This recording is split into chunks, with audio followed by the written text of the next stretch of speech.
por Michael Ende. Círculo do Livro. Canal Leconde. 11º conto.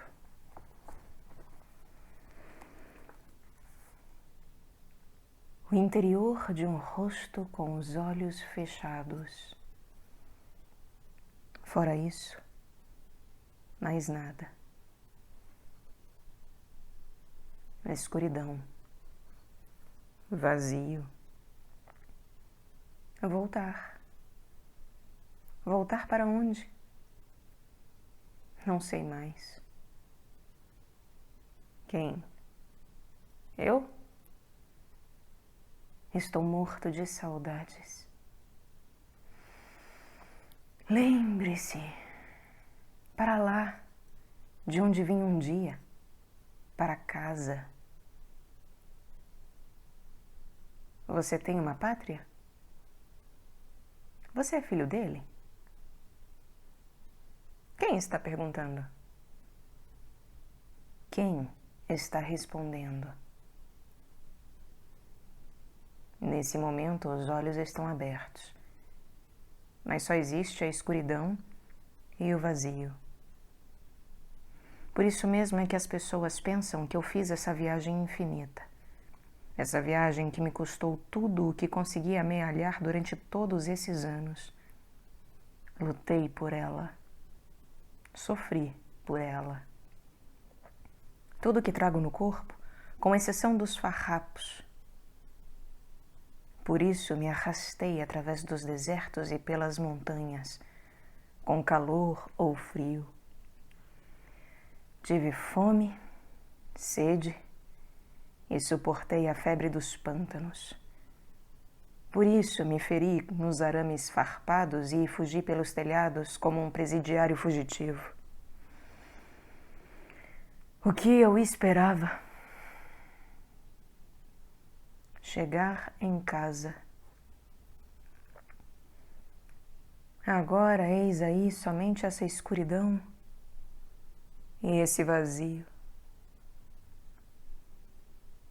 Eu deveria saber que as pessoas nunca podem voltar.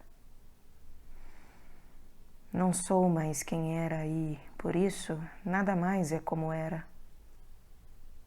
Agora eu sei. Alguém está sabendo agora, mas sabe tarde demais, uma vez que agora não pode mais seguir adiante. Ele não vai mais sair do lugar. Ele vai permanecer nesse sítio da escuridão, como uma pedra. Sua mão apalpa à procura de um relógio que há muito já não tem. Mas pelo menos ele sente suas mãos nesse momento. Esta noite, ele pensa, não pode durar para sempre. Amanhã terá de avizinhar-se daqui a pouco. Isso se voltar mesmo a amanhecer. O frio aumenta. Penetra nele cada vez mais fundo. Ele o sente em seus ossos. Ele não se defende contra isso. Está de acordo. Ele se abandona ao frio. Mas ele não se deitará. Continuará de pé.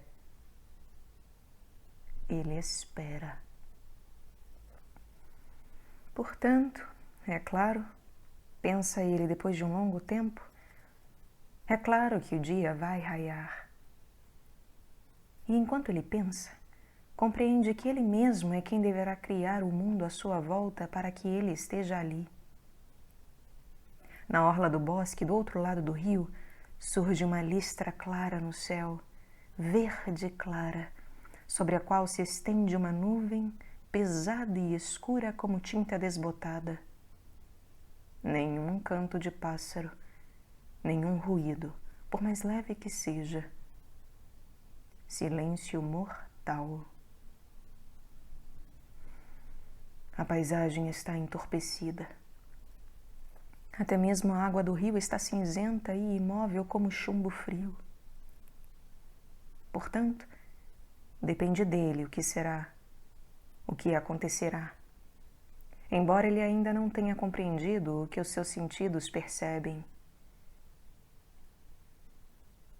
Em frente à borda do bosque, ele vê a mulher sentada, grande e cinzenta como um rochedo.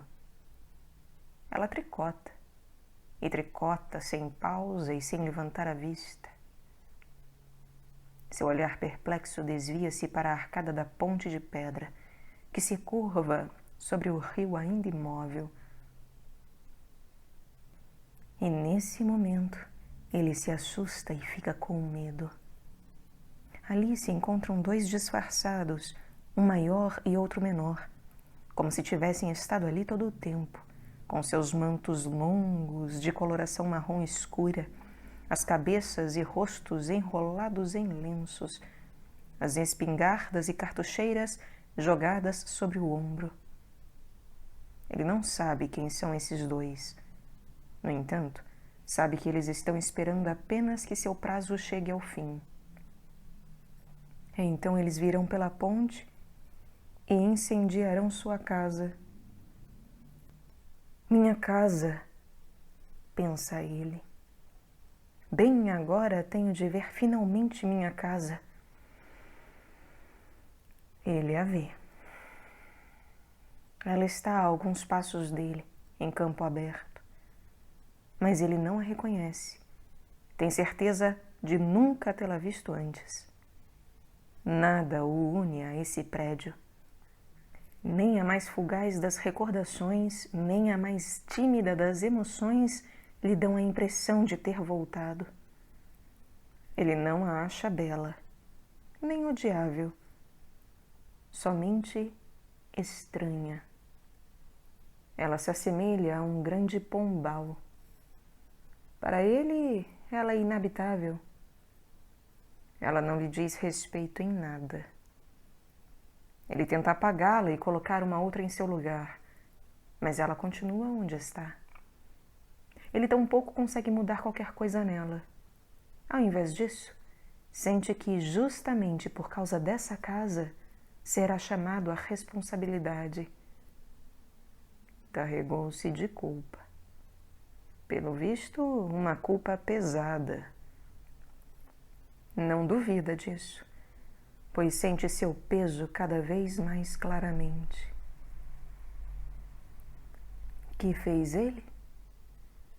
Renegou essa casa, seu lar, e deixou-a em apuros. Ele a traiu porque noutra parte tornou-se um grande homem, um filho temido de um mensageiro celestial, um conhecido caçador de anjos, pois ele entende como ninguém desse tipo de mensagem. Quantos anjos abateu e estripou, vendendo seus remígios cintilantes e peles valiosas para os poderosos senhores do mundo enfeitiçado, e para suas senhoras mais poderosas ainda, que ornamentaram seus trajes de gala com isso. Ele armara redes e armadilhas, e seus tiros tinham saído sempre tão certeiros que as preciosas peles nunca foram danificadas. Ficou rico. No entanto, depois veio a saudade, e ele deixou tudo para trás para voltar ao lar. E agora está ali, mais estranho do que o mais estranho. E na sua ausência, os ratos tomaram posse de sua casa, aninharam-se nela e espalharam-se qual epidemia mortal. É disso que ele tem culpa. E agora terá de purificá-la até o raiar do dia, curá-la da peste dos ratos, senão ela será incendiada e ele mesmo será aniquilado. Não me deixo enganar, pensa ele. Não existe esperança alguma. Eu jamais deveria ter podido voltar. Mesmo que lhe fosse possível chegar ao interior da casa, como poderia matar centenas, talvez milhares de ratos? E isso de mãos vazias, pois não pudera trazer suas armas. Mas chegar ao interior da casa já era uma tarefa impossível para ele. É bem verdade que existem portas suficientes. Sim, de fato, a casa não se compõe de outra coisa, do chão ao teto, que não de portas abertas. No entanto, todas elas são pequenas demais para ele. Daria no máximo para que uma Marta, ou mesmo um rato, forçasse caminho para entrar, mas de maneira alguma um homem. Cresci no estrangeiro, pensa ele. Agora já não tenho mais ideia alguma de como proceder para ficar pequeno de novo. Ele contempla a casa. Cada uma das portinhas tem um consolo, uma pequena tábua ou uma vara diante de seu umbral. Mas nada se mexe. Tudo parece despovoado. Ele também não vê nem ouve rato algum, mas sabe que eles estão lá dentro. Sabe que eles se escondem dele mantendo-se quietos. Eles também esperam. Esperam que ele vá embora de novo. Provavelmente não sabem que, de uma maneira ou de outra, a coisa se acabou para eles. Mas acabou também para ele. Não existe esperança alguma.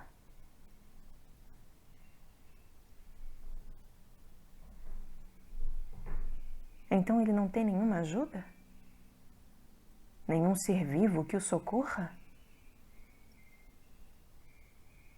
Será que não encontrará nada em si que sirva para sua salvação?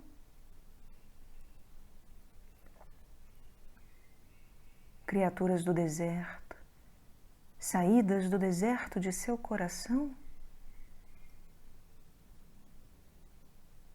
Lá está um lobo, cinza e negro, poderoso e impetuoso, e uma raposa graciosa e brincalhona. Não, pensa ele, nunca os domestiquei. Eles me seguiram de livre e espontânea vontade. Foi uma amizade estranha, verdadeira, a que eles travaram comigo em algum momento, no deserto. Durou um longo tempo até que eles se admitissem mutuamente, mas finalmente selaram a paz. Eles me acompanharam por toda parte, inclusive pelas cidades, até mesmo pelos barcos, até mesmo nessa última viagem, a qual, dentre todas as viagens, foi a mais sem sentido. Nunca me deixaram.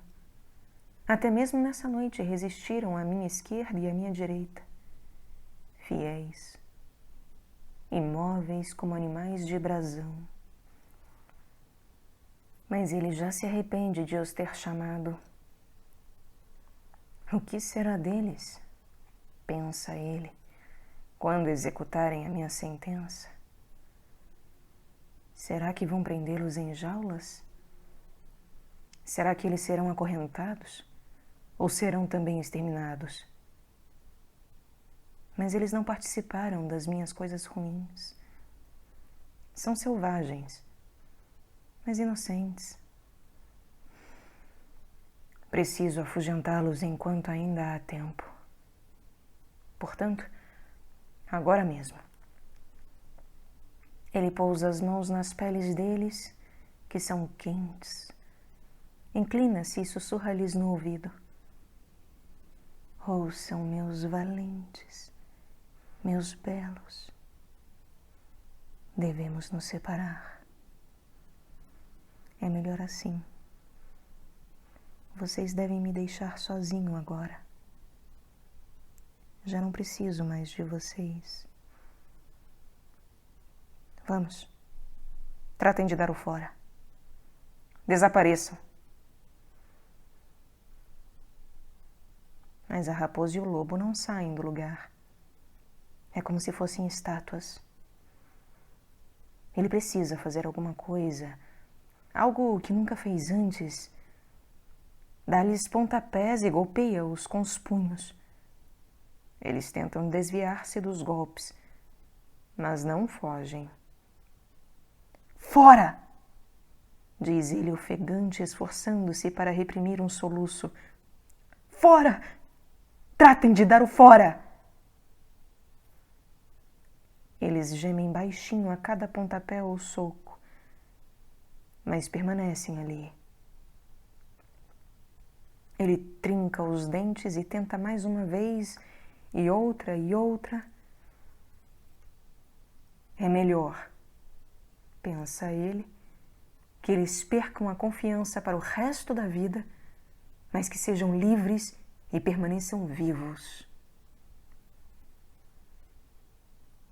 Finalmente eles parecem ter compreendido e afastam-se cocheando e chorando.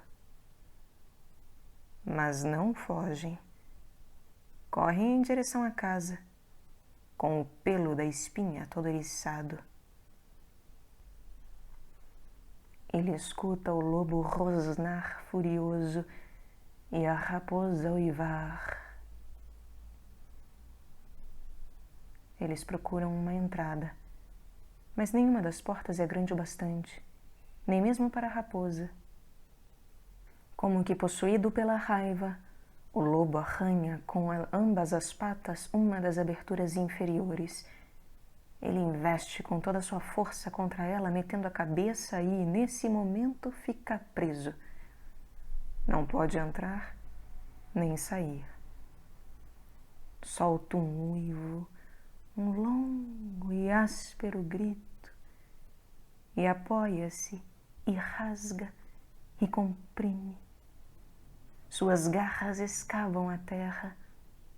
A parede em volta da abertura cede.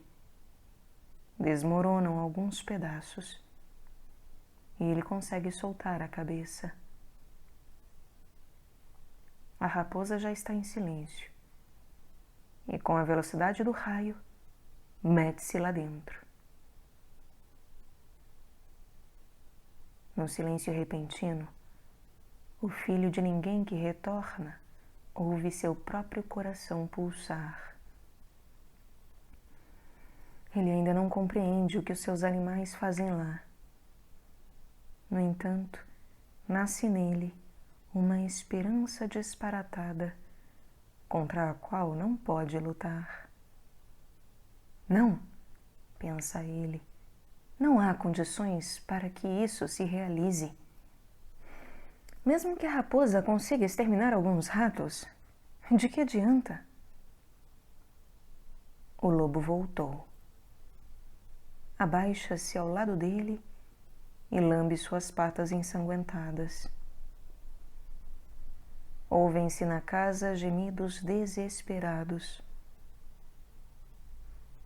Num dado momento, surge o rabo pontudo da raposa por trás de uma das portinhas superiores, perto da cumeeira, para logo desaparecer de novo.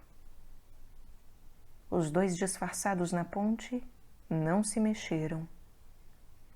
O filho de ninguém busca com o olhar o rosto deles, mas entre os lenços nada mais existe a não ser a escuridão. A enorme mulher cinza pedra tricota e tricota. A água do rio continua paralisada. Quem gritou ali, como em um estertor de morte? Teria sido a raposa? Nesse momento, um gemido subterrâneo vem do interior da casa. Depois um gemido estridente que cresce cada vez mais, um bufar e um zumbido como que de borrasca, e finalmente um grito de muitas vozes que acaba de repente. A raposa sai disparatada pela abertura desmoronada qual bandeira vermelha. Corre em direção ao seu amo, dá uma volta, continua a correr em campo aberto, onde dá bramidos de um lado para outro, como que enlouquecida. Lentamente, os dois disfarçados tiram as espingardas do ombro, puxam o cão para trás e apontam tranquilamente. Eles apontam para a raposa. Não! Grita o filho de ninguém. Não atirem nela! E com os braços abertos ele corre para a linha de fogo diante dos canos.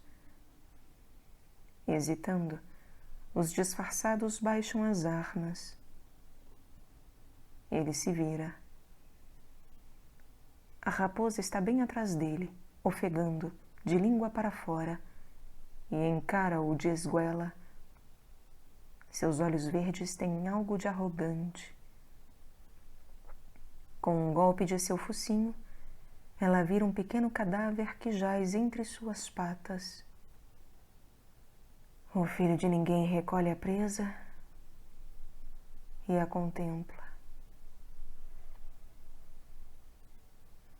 É uma pele negra, úmida, desgrenhada, vazia e já fria e quase sem peso. Mas mesmo assim trata-se de algo horrível, não porque esteja morto agora, mas sim porque já esteve vivo, porque era possível. Um minúsculo rosto triangular, velhíssimo, cheio de uma maldade incompreensível. Mesmo nesse momento, mãozinhas humanas deformadas com garras longas e afiadas. Se aquilo era um rato, então ele nunca antes havia visto um. Ele levou a coisa em cima das mãos esticadas e caminhou em direção aos disfarçados. A raposa e o lobo o seguiram. E assim, os três pararam diante da ponte. Depois de um longo silêncio, os dois disfarçados voltaram a pousar as espingardas no ombro e outra vez, depois de um longo silêncio, viraram-se e, com passos trôpegos, afastaram-se dali. O filho de ninguém seguiu-os com a vista e, de repente, brotou nele toda a esperança que ele acreditava não mais ter, qual cálida torrente de lágrimas. Ele sentiu o calor surgir de seus ossos, fluir por seus membros, em seu peito, em sua garganta, em seus olhos. Nesse momento, soube que seu retorno ao lar apenas começara. A enorme mulher de coloração cinzenta e rochosa do outro lado, na borda do bosque, parara de tricotar. Suas mãos estão pousadas inertes em seu colo. Seu rosto, que até esse momento se encontrava escurecido por sombras, está novamente iluminado pelos raios do alvorecer, para onde ela se virara. Em tranquila espera, ela olha para o céu sempre luminoso. Lá surge na luz, ainda bem distante e quase que apenas imaginado, no entanto, brilhando com todas as cores do colibri, o primeiro par de asas adejantes.